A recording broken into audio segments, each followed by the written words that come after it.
It's a cold, foggy morning in London. The night before, I'd stood in front of hundreds of readers, promoting my book on tour after it hit the New York Times and Sunday Times bestseller lists. But now, it's 6 a.m., and I'm sitting at the hotel coffee shop, staring at my blank computer screen as I try to write my next book. After an hour of sitting there, no words appear on the screen.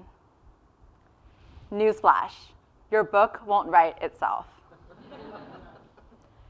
Growing up, writing was always my favorite hobby. As a kid, I loved building imaginary worlds and coming up with characters in my head. But suddenly, these characters no longer existed only in my head. Readers and critics I had met on tour had fallen in love with them, or hated them, or told me exactly what they thought should happen next to them. I couldn't get those voices out of my head. My agent and editor and publicist were sending me email after email, asking me when they could expect the sequel. But I couldn't tell them. I wasn't sure if I could do it again. As I sat there staring at that blinking cursor on the screen, I thought about what it would take to write this next book. A typical novel is around 360 pages, and the average time it takes to write one page is 3 hours. That's 1,000 hours for the first draft alone. Spread out across a year, that's 3 hours every single day for 365 days. The coffee got cold, the sun emerged in the sky, and still the page remained blank. Finally, I got up, closed my laptop, and went for a run along the River Thames. I was aiming for 7 miles that day, but because of my writer's block, I ended up running 11. I say that casually now, but as a kid, that statement would have been laughable. Growing up, the idea of 1 mile was torture, let alone 11. In fact, I hated running so much that the first exam I failed wasn't math or English. It was physical education in primary school. And so, when I had the chance to join my school's cross-country team, I consistently opted out. Running brought discomfort, and discomfort was something that I avoided. But something changed in college. Suddenly, there was too much on my mind and not enough space to process it. That space, against all odds, became long-distance running. It started late at night when no one else was on the track. Mindlessly, I would circle the same loop over and over again, not caring about distance or pace. Soon I began to crave that time, when my body was paradoxically so tired and uncomfortable that my mind became free to wander, to introspect, and to connect the dots between disparate ideas and stories. Surprisingly, long-distance running also changed my relationship to long-form writing. Before, I assumed I should only write when creativity struck, when a little genius whispered in my ear and handed me those magic words. But after, I understood that creativity is a muscle, and just like working out, you have to come at it with discipline and consistency. You have to show up even when you don't feel like it, and push past that initial discomfort to find that you can keep going. You can do the thing you thought you couldn't do. It was then, in my sophomore year of college, that I began to take writing more seriously, and by the following year, I had finished my first full-length novel. Persistence in one seemingly small area of my life had unlocked potential in another really important one. From the first time I searched how to become an author, I knew the process would be an uphill battle. 97% of people who start writing a book never finish it, and out of the 3% who do, only 20% will go on to publish. That means that out of 1,000 people who plan to publish a book, only about 6 will achieve their goal.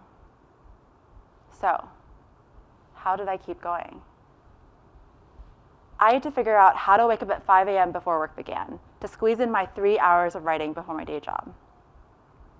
How to keep going, even after getting 7 different novels rejected before my first published one. How to keep going, to keep writing day after day after day, long before I knew if my words would ever reach a single reader.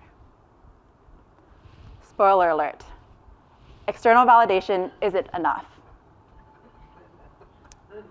Just like running a marathon, there is no shortcut, and crossing that finish line, while incredible, only lasts for a single moment. The real work happens behind the scenes, long before anyone is watching, before even you can see that finish line.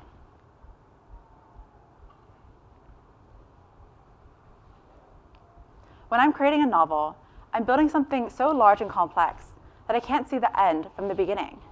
That makes the process fun, but also fairly terrifying. How do you begin in the dark and keep going with no end in sight? The answer is one I learned through running. 1, trust your own process. And 2, trust your own progress. The first time I ran a marathon, I had no idea if I would finish. Mile 1 was choppy and awkward, Mile 2 even worse.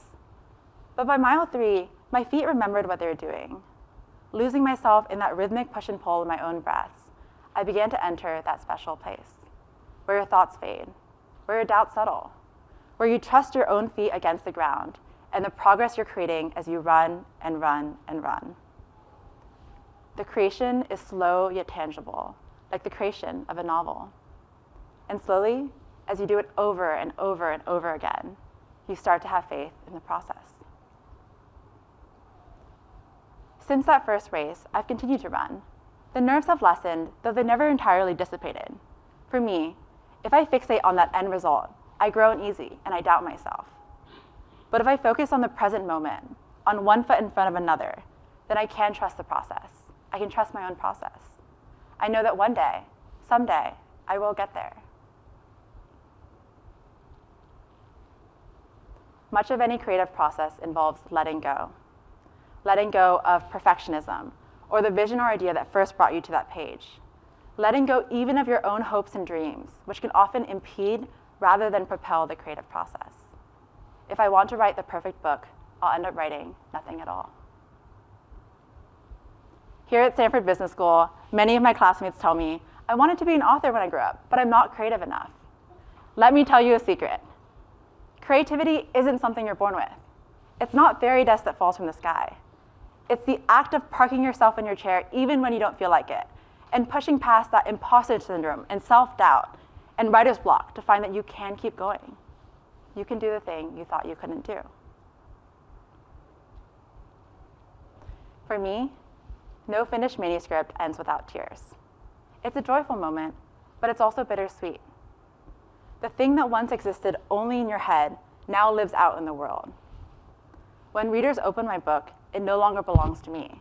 It belongs to you, the reader. You take from it what you will, and there's nothing I can do about it. I have to let go and let the story speak for itself. Running for me is all about that act of letting go. But it doesn't have to be running for you, or even writing. It can be meditation, pottery, learning to play the piano.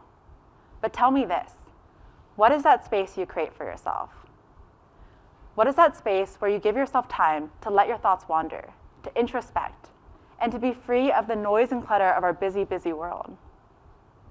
What is that space where you show up for yourself, time after time after time, until your slow, steady steps have carried you across a finish line you never thought you could reach?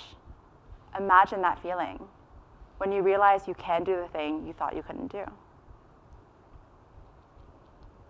That cold, foggy morning in London, the words wouldn't come.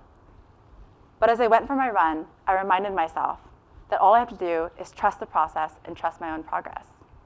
One day, I can run a marathon. One day, I can write a book. Today, that book is now finished. It's coming out later this year.